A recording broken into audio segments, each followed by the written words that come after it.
Good evening, but I'll soon put a stop to that. I've had many unfortunate events take place during my 37 years on Earth. Some big, some small. But there is one in particular that I cannot escape from. It is always there in the back of my mind, lurking in the shadows, waiting to bring me back down to my harsh reality. I don't want to pass the burden of knowing this gruesome tale onto you, but my psychiatrist suggested I try my best to talk about it as much as possible, to desensitize myself from it.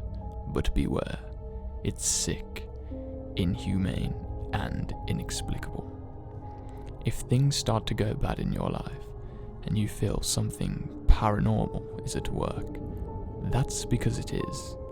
Rumors suggest that subjects who have heard this tale go on to be cursed by the Lord of Darkness himself, Satan. So take this as a final and formal warning. This event occurred 20 years ago, when I was 17 years old. I had just passed my driving test and recently purchased a car. I was so excited because this meant road trips with my friends. So we organised a trip to the mountain range of Beoden. Now, before I continue with this sick and twisted tale, I must point out some crucial details about my car that tie in with the story later on. It was a 1977 lime green VW Beetle, a 4-door, 4 electronic windows with only one working, a crankshaft exhaust, and a stock body kit. That is all the details you need to know. For the exterior. The interior, we have 5 beige leather seats, all come complimentary with rips, fag-ash holes, and stains that were constructed after some heavy nights on the loopy juice.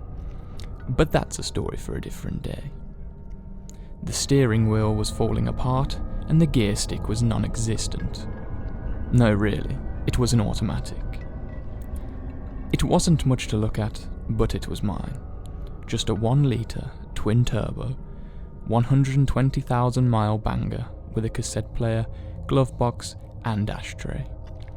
Anyway, along with the story. I picked up my 2 friends, Donald and Joris.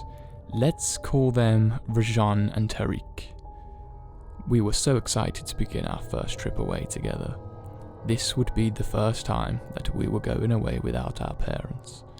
We were in for such the swell time. I was driving for hours and it was getting pretty late, so I asked the boys if we could pull into the next service station because I was getting pretty tired.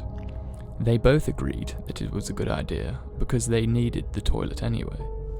I guessed this because Tariq was releasing so much methane gas that it was as if a large cow had locked himself into my car and swallowed an entire barrel of laxatives. After about 5 minutes, we came across this old, creepy, quaint service station. It looked extremely derelict, and parts of it were on the brink of collapse.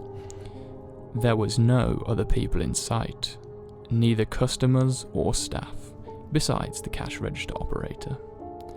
But nevertheless, we needed a break, so I pulled in. "Make this quick, boys. I don't like the look of this place," I said. "I don't like the look of it either. As soon as I soil my backsides, I'm coming straight back to the car. I might not even wipe," said Rajan. They both got out and scurried off into the darkness. I put my lock on and sat in the car.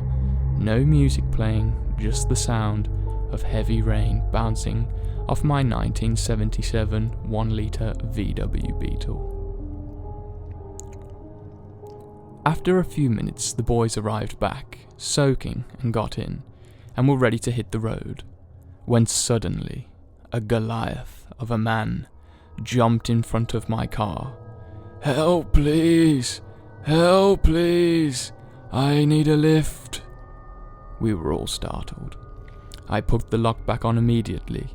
He was around 6 foot in height, built like a bodybuilder, and had on a leather trench coat and matching leather cowboy hat.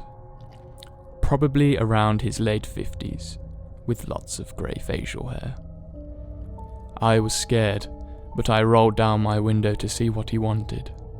"Please, I need to get home. It's only 10 minutes away. My car has broken down and I can't get phone service. Please help me." I looked back at Rajan and Tariq, and they both sheepishly nodded at me. "Get in," I said. The man ran round to the passenger side and got in. I was very on edge, and immediately regretted my decision to let this stranger into my car. I asked him if he was okay, to which he responded with nothing. There was an awkward silence. I began to get more and more concerned for the safety of me, Rajan, and Tariq. Then all of a sudden, the man started breathing heavily. It started to get quicker and quicker. He started to clench his fists, taking deeper and deeper breaths, then began to scratch up and down his thighs. This was getting creepy now. The breathing continued to get heavier and heavier, and then it stopped. Another awkward moment of silence, when I noticed something was off. Something had changed. What happened next, no human should experience. I finally put my finger on it. This slender-looking man had soiled himself right in the passenger seat of my car. The smell was unforgivable. It was as if a rotting carcass had bathed itself in a swamp. I slammed on the brakes and pulled over. "Right, that's it, get out!" I screamed at the man.